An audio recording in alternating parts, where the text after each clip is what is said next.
How do we create a democracy without corrupted representatives that is also not exhausting or impractical like direct democracy? One compromise between representative and direct democracy is to use randomly selected but nationally representative parliaments. These parliaments might have to be larger, although not necessarily, than our current elected parliaments to achieve genuine demographic and substantive representation of the population. But it's important to note that they only need to have a fraction of the total population to be truly representative of the population. This means that most people can just get on with their regular lives, do their jobs, spend time with family, pursue their hobbies and leisure activities, but every now and then you might be selected to become a parliamentarian. It would be like jury service, but the number of people would need to be much larger. This is because the parliament would decide laws, and we want to make sure that there's a representative set of voices that consider all the different perspectives and consequences before changing the law. Okay, let's talk about how we will select citizens. We must use a truly random sample of citizens to create a genuinely representative body. To figure out the number of people we would need for a citizens' parliament sample, we need to know three things. To figure out the number of people we need for a citizens' parliament, we need to know first the national population size, and we then have to agree on a confidence level and a margin of error. These are two terms that come from survey research. We can use these proven statistical survey methods to draw nationally representative samples. We generally know the national population size because most developed countries maintain a list of all their citizens and they conduct a census every now and then. This list needs to include every single citizen, including people who are homeless, those who are living off the grid, the elderly, new voters, even incarcerated citizens, and newly naturalized immigrants. It needs to be a complete list of everyone in the country. So that's the first thing. The confidence level is the probability that our sampled parliament represents the whole population. The higher the chosen confidence level, the more certain or confident we can be about the result. The margin of error lets us choose how accurately our results will represent the whole population. The lower the margin of error, the more accurately our citizens' parliament will reflect the population.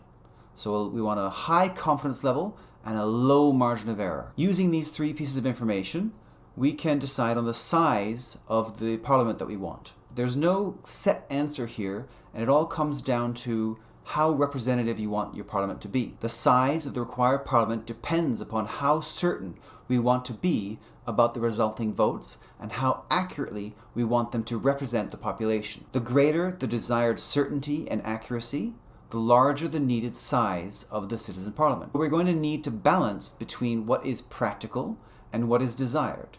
But one thing is certain: this approach will produce parliaments that are consistently and substantively more representative than the elected parliaments we have now. So this will be a big improvement. To achieve genuinely representative parliaments, it's very important that when someone is selected, that they are required to serve. It's very important that anyone selected cannot easily get out of becoming a temporary citizen parliamentarian. Otherwise, we will introduce systematic bias and the parliament would become unrepresentative. For example, poorer citizens may not be able to take time off work, and we have to pay for them to be off work and pass laws to make sure that employers allow them to take off work and provide their salary while they are a parliamentarian. It is essential that laws require all employers maintain the employment and pay the wages of their employees while citizens perform their civic duties. Most countries currently do this for jury service. Employers cannot be allowed to threaten to fire their employees, reduce their hours, remove any benefits, or give any negative consequences for employees that perform their civic duties. Being selected for parliament service will not happen often. Employees will have plenty of time to make alternative arrangements. Their employees will not be gone long. So it is not a big burden and it will not happen often. But there must be enforced consequences to discourage any employers from trying to manipulate or coerce their employees from taking part in citizen parliament. There must be severe punishments for both the employer and any supervisor or manager that tries to dissuade their employees from serving. Anyone who's not employed must receive a fair compensation for their time. So people that might be caring for dependents or running their own businesses must receive enough money to hire someone to perform their duties while they are away. People without jobs must receive a basic salary while taking part as being selected for service in a parliament. The only permissible reason for people to not serve must be medical, or that doing so poses a danger to themselves or others. To make it very difficult for people to get out of serving, which is what we want to do to have truly representative parliaments, we could require that 3 separate doctors must assess and vouch for any medical justification to get out of service. The same could be true for psychological conditions, where we want 3 psychologists to vouch for that person's condition. Now, this of course assumes that the medical system has been fixed to make medical visits free of charge, and that's part of another whole set of problems that we'll discuss in other videos. The core idea is that it must be very difficult for people to get out of serving their parliamentary duties, because otherwise our parliaments will not be representative and our random samples will have systematic bias if people can get out too easily. What might come as a surprise to many people is that this method of random selection will actually produce parliaments that are more representative than our current elected parliaments are. Random selection produces highly representative parliaments, and the number of people that we will need depends on the confidence level and the margin of error, which we talked about earlier. The size of the population matters less, given that the size of most countries is well beyond the threshold that starts to make a difference. Once the population is above a few 100,000, which is most countries, it makes a very minor difference. For example, if we used a confidence level of 95% and a 5% margin of error, the citizens' parliament would need to be about 380 people if the population was 30,000 people, but only 385 people if the population was 300 million. The important thing for representing the population is that the selection be as random as possible without any kind of systematic bias. This is why it was so important, why I really emphasized that you can't get out of service and that you need a complete list of every single citizen, because otherwise you don't have a true random sample. That's why we must maintain a complete list of all citizens, and anyone selected must be required to serve, and it must be very hard for them to get out of their service. We're not asking too much of people because all their expenses would be paid, and they wouldn't have to work while they're serving, and they wouldn't be gone for too long. In fact, I'd like to make a future video about designing what might be called a parliamentary village where this would happen. But right now, these videos are talking about the idea in general rather than the physical infrastructure that must be necessary to build that parliamentary space. Moving on. We will have to balance accurate representation with practical sample sizes. The smaller the parliament size, the less representative it will be of the wider population. So let's look at some examples using a hypothetical country of 9 million people. In our first example, let's use a 90% confidence level and a 10% margin of error.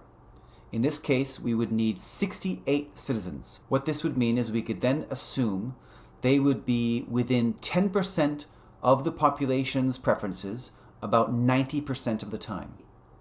It is noteworthy that even a random selection of this number of people would achieve a better representation of the population than many currently elected parliaments. Let's use a second example where we increase the confidence level to 95% and decrease the margin of error to 5%.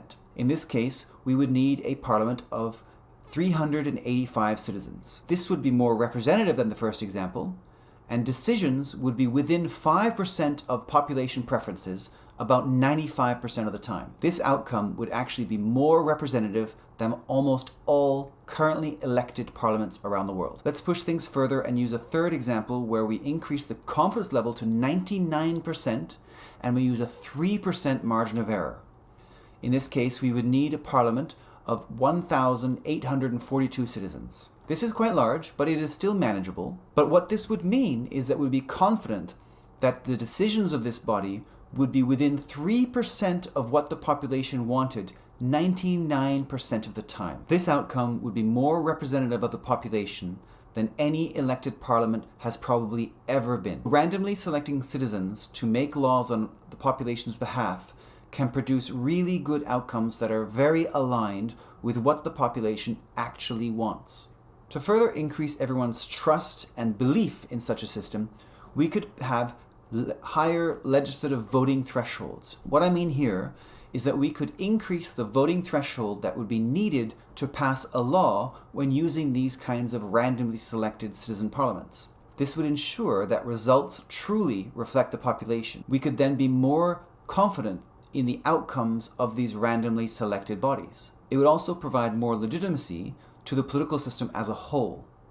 The appropriate voting threshold to pass legislation will again depend on the population size, confidence level, and margin of error. We could use the following formula to calculate this voting threshold to pass legislation. The pass threshold, which is the percentage of randomly selected parliamentarians that would be needed to pass a law, would be 100% minus the confidence interval percentage, plus the margin of error, plus 51%. In our current parliaments, most votes require 51% to pass laws.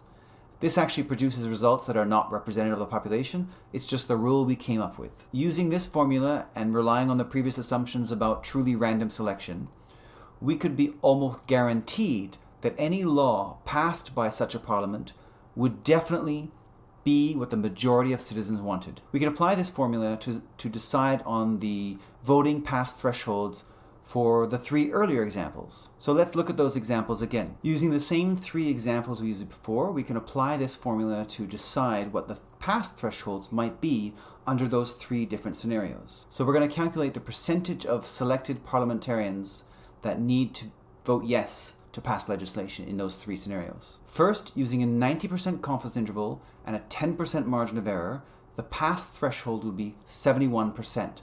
That means that 49 out of the 68 selected members of parliament would have to vote yes to pass legislation. But it's a high percentage, reflecting the fact that it's a small number of people representing the whole population. In the second example, which used a 95% confidence interval and a 5% margin of error, we would need 61% of the 385 person parliament to vote yes. So that's 235 people out of the 385 would have to vote yes to pass legislation. So it's still higher than 51%, but this also reflects the fact that it's a random selection of the population, and keep in mind, we are already much more representative in that body than we are in most elected parliament. In the third example, which used a 99% confidence interval and a 3% margin of error, the pass threshold would be 55%, which isn't all that different than 51% that we use now. The big difference would be our selected body of citizens would already be much more representative of the population than an elected body, even if the elected body was as many people. The 55% means that 1,014 of our 1,842 person parliament in that example would have to vote yes to pass legislation. Using these three pass thresholds for the three different scenarios will ensure that any new laws they pass are in line with what the majority of the population want.